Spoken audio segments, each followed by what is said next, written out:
The Assen race was the main event in what is fast becoming a complete weekend of bike action of all sorts. Along with the first round of the World Endurance Championship, the Dutch track was hosting the European 125 and Super Sport races, the European Stunt Riding Championships, along with a new invitation-only event called Park Riding, so there was plenty for all the fans to see and do.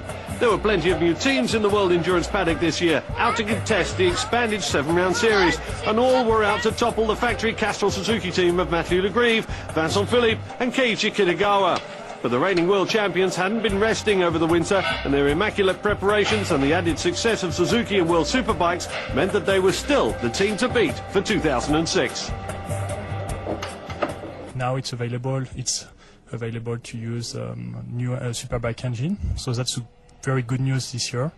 We have exactly the same rider of last year because they won the World Championship, so our riders is very fast, and last year it was very good. But unfortunately for us, for the first race in Assen, so this week, Mathieu got crashed and get injured. And Le Mans is next week, so we are in trouble for find new riders for Le Mans. But Dominic is not here for that, but he's looking for, and I know he's gonna find a very good rider for Le Mans. We are here for win, so yeah, sure.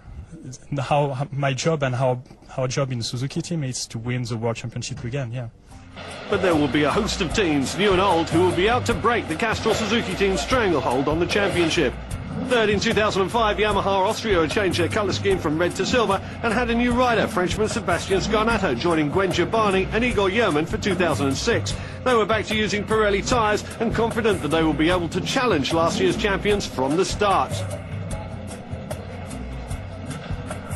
3 times world champions Phase 1 had come fourth last year and had former champion Warwick Nolan partnering fellow Australian Damien Cudlin and Sweden's Krista Minin on the British-based Superbike Yamaha.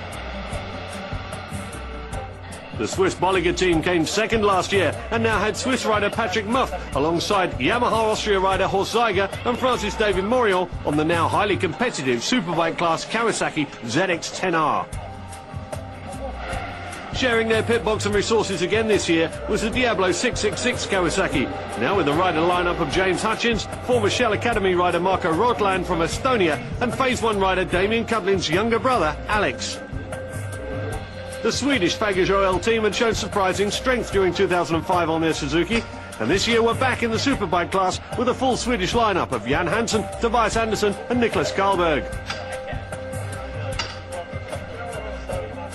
The Italian X1 team now had a full season of running the Yamaha R1 and were back stronger than ever, with former GP star Simone Sanna partnering Giancarlo De Matteis and Paolo Tex Tesari.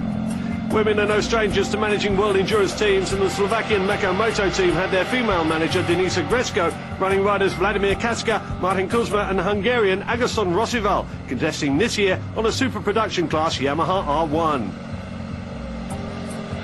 One of the new French teams to join for 2006 was the Moto 45 Superstock Suzuki, and with their lucky number 100, Frédéric Bernal and David Briere were hoping to build on their experience gained from the French Domestic Endurance Championship.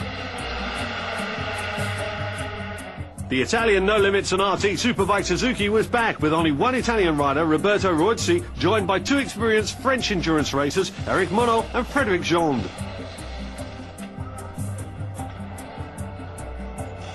The German Innerdrum team's number 15 was sporting their old colours for the last time on their Superbike class Suzuki. Germany's Lars Albrecht, Switzerland's Niki Schmassmann and Sweden's Patti Andersson looking forward to brand new colours at Le Mans.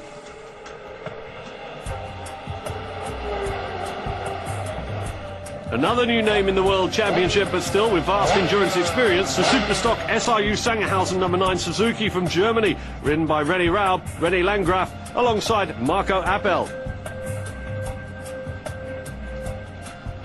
Famous for their mascot of a giant frog and painting their Superstock Suzuki green, the French ABG performance squad of Jérôme Bard, Christophe Allouard and Frank Jurigi were also out to snatch results, using their experience from many French endurance races, but this time on a yellow Suzuki.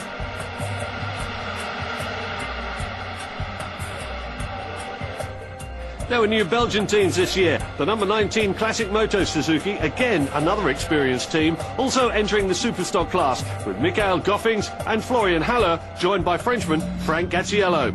Hans Westra, Patrick de la Ruelle and Didier Hendricks were piloting the new Belgian entry for Primo Racing, but they decided to compete on a full-on Superbike Suzuki. The number 20 Super Production SRK Suzuki is better known as the Sarth Racing car team at Le Mans and the Bol d'Or. Now Laurent Briand and Eric Thomas will be a permanent team on the World Endurance grid. There was yet another new Belgian team, the Super Production XZ Suzuki number 5, with Mario van Vossel and Eddie Peters, joined by Dutch rider Arnold Visser.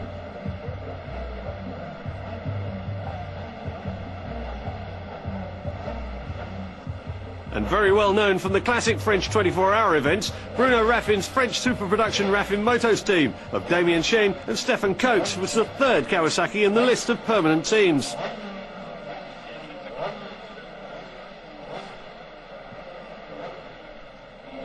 Not content with just one bike, Team Acropolis Zone Rouge had two Yamahas, the number 99 Superbike of Michael Nickmans, Philippe Donichal and Christophe Kogan, and the 199 Super Production bike of Nicolas Pirot, Alain Botton and Wim van der Broek. Britain's Phase 1 Juniors, Shell Academy number 6, had a whole new lineup, with Britain's Damien Rowley, Belgium's Leroy Verboven and Poland's Alek Dubelski on their Superbike class Yamaha R1. After a year out of the World Championship, Jean-Claude Clapeyron's Moto 38 Superbike Yamaha team have made a welcome return, now with Belgium's Gregory Fastre and Frenchman Denis Bouin, and we were looking forward to more of Jean-Claude's accordion playing in the pits. Finally, the only Honda of the permanent teams was that of the number 21 RMT team, former Diablo 666 rider Germany Steve Misera, joining fellow countryman Matty Seidel.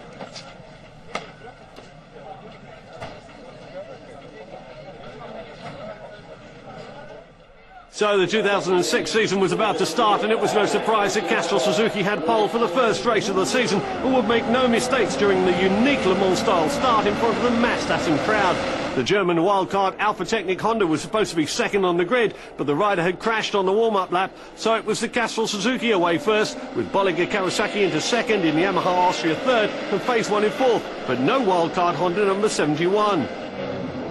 Igor Yerman for Yamaha Austria passed the Bolliger bike and was matching the Castrol Suzuki, but would suddenly start to lose time. It took their first pit stop to find out why. Igor had run off the track under braking, and the front tyre, which had been fine in qualifying, wasn't able to hold its performance on the day of the race. Sebastian Scarnato took the number 7 out on its second relay to see what he could do. Yeah, the bike felt very good. The tyres also, so I had Philippe in front to follow, and I could manage to follow him quite a few laps, and then fortunately at the end my tire was dead front, so I couldn't push anymore, and I lost pressure second, but I'm very happy to come to the pit because I missed corner 2 times because of the front, and I'm really glad to be here. And it wasn't only Yamaha Austria who had problems. The poor pace of the Bolliger Kawasaki was explained when they came into the pits. The rear sprocket had been spinning around the rear wheel hub, with the quick change fitting failing. Replacing this cost precious time, and the Swiss team would rejoin the race down in 20th position.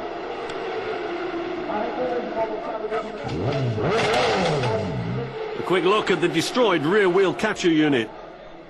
Phase 1 Yamaha were now third, 1 lap down on Yamaha Austria, but with the number 1 Castrol Suzuki still drawing away and untroubled at the front. Yeah, for sure. They pulled away. I couldn't stay with them, and I think it was just down to our rear suspension setting. We haven't been doing long enough runs in testing to find out what the bike's going to do, and I let Igor and Valsar get away a little bit.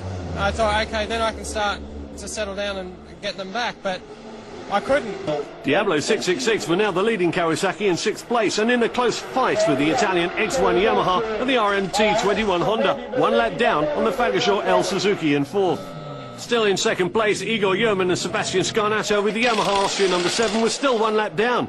Yerman took over, but with their tyre troubles they couldn't push any harder and could only hope that the leaders would have some problems so that the Austrian team could get back in touch. But the reigning champions had no such problems, and after 500 kilometres, Keiichi Kitagawa brought the Castrol Suzuki home more than a lap ahead of its nearest competitors. Teammate Vincent Philippe at the finish line to welcome the number 1 bike home for its first win of the 2006 season. So first blood to Castrol Suzuki at Assen, and all the Japanese manufacturers are in the top 8, with Bolliger Kawasaki in 5th after an amazing fight back from 20th place.